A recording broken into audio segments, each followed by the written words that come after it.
فرمایا سبت علی مصائب لو انہا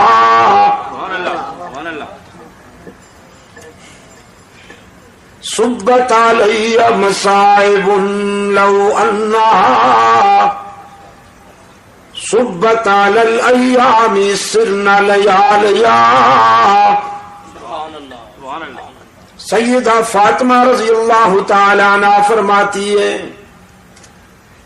اس دن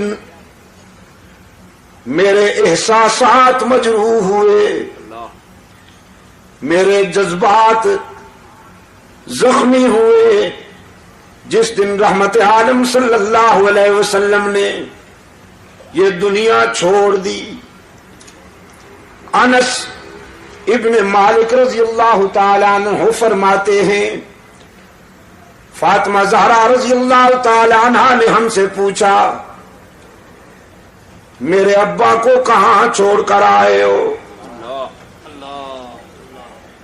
عرض کیا فاطمہ ہم تیرے والد گرامی کو مرقد میں قبر میں سلا کے آئے ہیں. سیدہ فاطمہ نے پوچھا رحمت عالم کے جسد اطہر پہ تم نے خاک بھی ڈالی ہوگی نا، مٹی بھی ڈالی ہوگی؟ عرض کیا ہاں بنت رسول خاک ڈال کے آئے ہیں.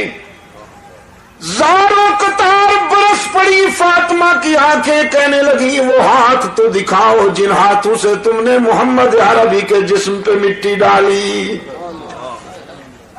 وہ دل کہاں سے لائے تھے، وہ دل کہاں سے لائے تھے کہ تم نے رحمت عالم صلی اللہ علیہ وسلم کے جسم پہ مٹی ڈالی؟ تقدیر مسکرا رہی تھی کہ فاطمہ اس دنیا میں جو بھی آئے گا اسے اس مرحلے سے گزرنا ہوگا. لوگ موت سے گھبراتے ہیں اور قرآن کہتا ہے فَإِنَّهُ مُلَاقِيكُمْ. تم ڈرو، گھبراؤ یا بھاگ جاؤ، وہ ٹھیک وقت پر تمہیں ملنے والی ہے. قُلْ إِنَّ الْمَوْتَ الَّذِي تَفِرُّونَ مِنْهُ فَإِنَّهُ مُلَاقِيكُمْ. دھرتی کے سینے پر جب انسان چلتا ہے، حدیث میں ان الارض لتنادی کل یوم 70 مرہ، یہ دھرتی روزانہ 70 مرتبہ ندا دیتی ہے انسان کو، یابن آدم کلوا ما شئتم واشتہیتم. او ابن آدم میرے سینے پہ چلتے ہو نا، جو مرضی آئے کھاؤ پیو. کچھ عرصہ کے بعد تم نے میرے پیٹ میں بھی آنا ہے، تمہاری پسلی سے پسلی ملا کے پوچھوں گی کہ کیسے جیے تھے.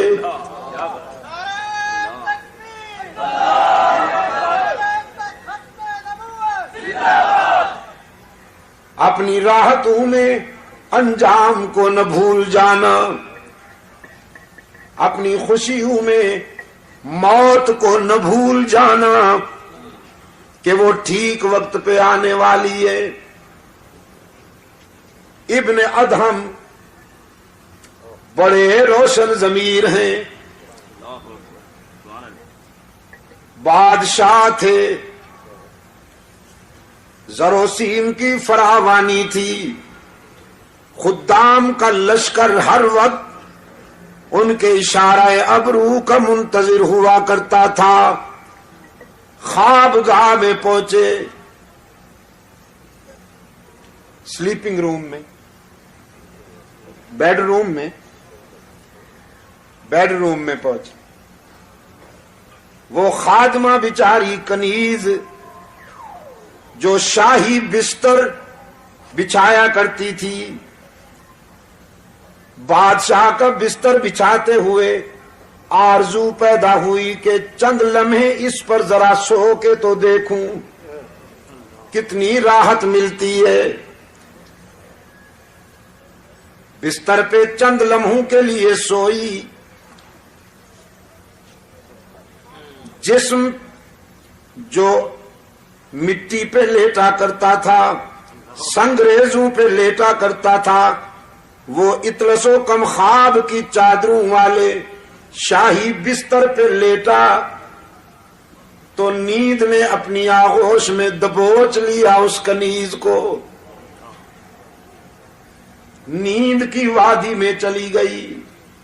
اتنے میں ابن ادہم، ابراہیم ابن ادہم ہاتھ میں درہ لے کر بیڈ روم میں داخل ہوا، خوابگاہ میں داخل ہوا، دیکھا کنیز میرے بستر پہ سو رہی ہے، غصے اور جلال میں پاگل ہو گیا، اس کو جگائے بغیر درے لگا لگا کر سزا دیتے ہوئے یہ سمجھانے لگا کہ تجھے جرت کیسے ہوئی کہ بادشاہ کے بستر پہ سو گئی ہو۔ وہ بیچاری سٹ پٹا کے اٹھ بیٹھی، پہلے روئی، پھر ابن ادہم کی طرف دیکھ کر مسکرائی۔ شاہی مزاج میں یہ دونوں ادائیں سمجھ میں نہ آئیں۔ ابن ادہم کہنے لگا تیرا رونا تو سمجھ گیا ہوں کہ درے پڑے ہیں، ہنستی کیوں ہو؟ وہ کنیز کہنے لگی ہنستی روئی تو اس لیے ہوں کہ تیرے درے نے میرا چمڑا ادھیڑ ڈالا ہے، اور ہنستی اس لیے ہوں کہ اس بستر پہ 5 منٹ سوئی ہوں تو 5 چابک نقد لگ گئے ہیں، جو ساری زندگی سو رہا ہے پتہ نہیں اسے کتنے چابک سہنے پڑیں گے۔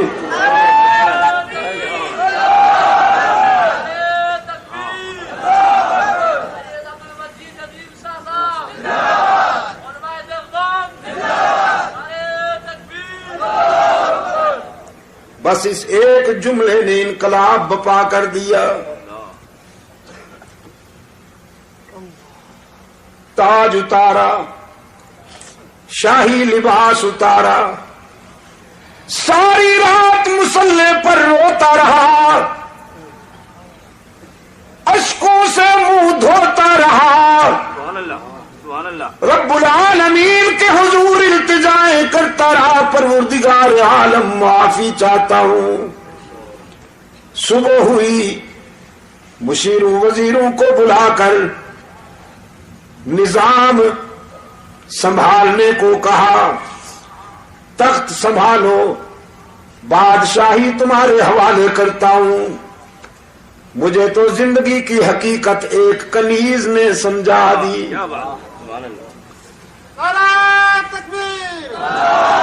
اب شاہی تخت پہ نہیں بیٹھوں گا، اب تو اس کو راضی کرنے کی کوشش کروں گا۔ قرآن کریم اسی حقیقت کی طرف متوجہ کرتا ہے۔ دنیا میں آ کر اپنے پیدا کرنے والے کو نہ بھول جاؤ، جس نے راحتیں عطا کی ہیں، جس نے مسکراہٹیں عطا کی ہیں۔ نہیں معلوم آپ کو کہ اس آنکھ کی کیا قیمت ہے، لیکن جیب میں ڈال کر لے جائیے اربوں روپے کا چیک، منڈی میں آنکھ خرید کیجئے، نہیں ملے گی۔ اس نے بغیر کسی قیمت کے یہ نعمت تجھے عطا کر دی۔ قرآن کریم یاد دہانی کراتا ہے، أَلَمْ نَجْعَلْ لَهُ عَيْنَيْنِ وَلِسَانًا وَشَفَتَيْنِ وَهَدَيْنَاهُ النَّجْدَيْنِ۔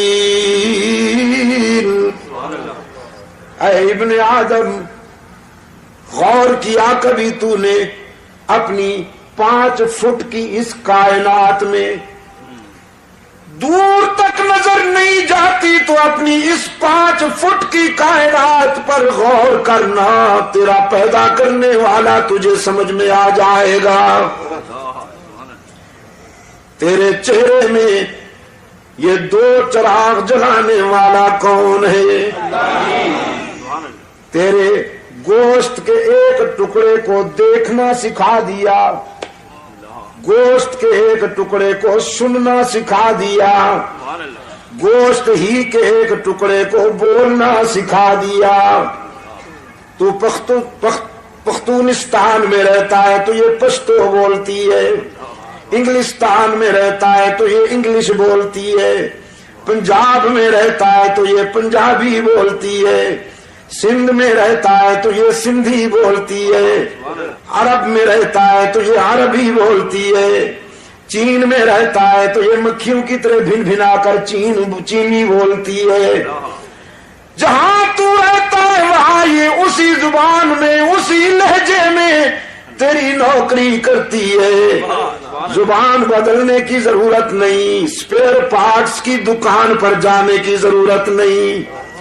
ہاتھوں کو قوت لامسا عطا کی، پاؤں کو قوت ماشی عطا کی، دماغ کو قوت حافظہ عطا کی۔ رب العالمین نے فرمایا وَفِي أَنفُسِكُمْ أَفَلَا تُبْصِرُونَ۔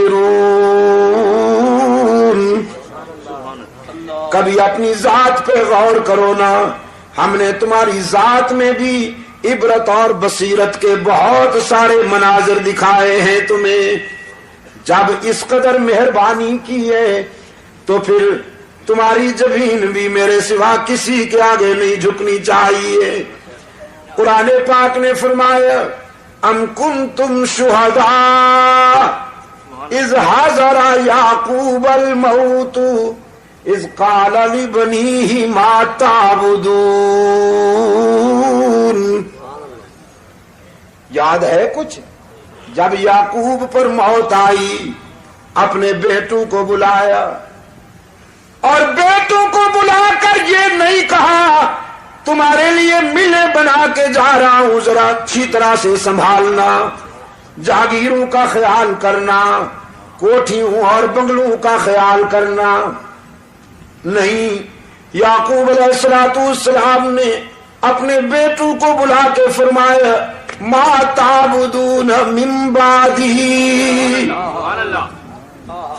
بیٹو میرے بعد کس کی عبادت کرو گے، میرے بعد کس کے سجدے کرو گے، میرے بعد کس کے آگے دامن پھیلاؤ گے، میرے بعد کس کو ہر جگہ موجود مانو گے، میرے بعد کس کو مسجود و معبود مانو گے، علام الغیوب مانو گے۔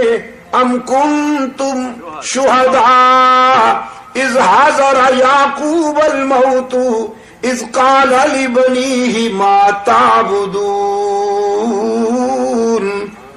پھر بیٹے بھی پیغمبر کے تربیت یافتہ تھے، سب نے نعرہ لگایا نعبد الہک و الہ آبائک ابراہیم و اسماعیل، ہم وعدہ کرتے ہیں ابا جان اللہ ہی کی عبادت کریں گے جو ابراہیم کا معبود ہے، جو اسماعیل کا الہ ہے۔ ہم تیرے سبق کو نہیں بھولیں گے، تیری وراثت کی لاج رکھیں گے، تیرے بتائے ہوئے راستے پر پوری زندگی گزار دیں گے، اللہ کے سوا کسی کو معبود نہیں مانیں گے۔ ہمارا الہ کون ہے؟ یعقوب کے بیٹوں نے وعدہ کیا ہمارا الہ کون ہے؟ مسجود کون ہے؟ شیر شاہ کے شیروں، ذرا شیروں کی طرح بولو نا، توحید کے شیروں ذرا شیروں کی طرح بولو تاکہ شرک و بدعت کی دنیا کے گیدڑ صحیح ہو جائیں۔ ہمارا الہ کون ہے؟ ہی پہ ضرب لگا کے ذرا دائیں بائیں دیکھ کر کوئی بھی کا بیمار چپ بیٹھا ہو یا حیران بیٹھا ہو تو اس سے بھی کہلواؤ قالوا نعبد الہک، ہم وعدہ کرتے ہیں کہ اس کی ہی عبادت کریں گے جو ابراہیم و اسماعیل کا معبود ہے۔ ہم بھی ہر نماز میں وعدہ کرتے ہیں نعبد ایاک، یعقوب کے بیٹوں نے جو وعدہ کیا تھا وہی وعدہ قرآن روزانہ ہم سے بھی لیتا ہے، نعبد ایاک، ایاک نعبد و ایاک نستعین، ہم تیری ہی عبادت کرتے ہیں اور پتہ نہیں وہ دن کب آئے گا یار، پتہ نہیں وہ دن کب آئے گا کہ جب میں پوچھوں تو سب کا جواب صحیح ملے۔ میرا دل کیا چاہتا ہے حاجی صاحب، بھائی حاجی عبدالستار صاحب، میرا جی یہ چاہتا ہے کہ ساری زندگی صرف سورہ فاتحہ کی تفسیر بیان کرتا جاؤں، ہر جلسے میں یہی بیان کروں، اور پھر لوگ کہیں کہ بس جی اس کو تو اس کے سوا آتا ہی کچھ نہیں۔ ہاں، رکابت کے مارے ہوئے بد نصیب، حسد کے بیمار یہ کہیں کہ شاہ صاحب کو تو اس کے سوا آتا ہی کچھ نہیں، اور حشر میں یہ میرے گواہ بن جائے اللہ کے سامنے کہ اس کو تو اس کے سوا کچھ آتا ہی نہیں تھا۔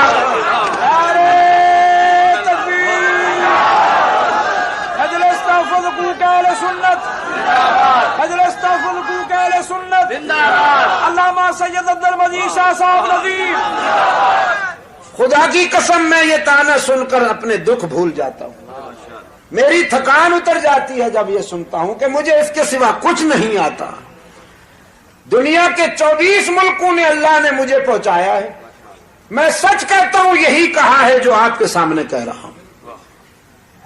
یورپ میں، انڈیا میں، مڈل ایسٹ میں، افریقہ میں جہاں پہنچا ہوں یہی پیغام دیا ہے، اور یہاں کراچی میں تو ہاں جی تقریباً 20 سال سے اوپر ہو رہے ہیں، لیکن اب بھی جب میں پوچھتا ہوں تو بعض لہجے قابل اصلاح نظر آتے ہیں۔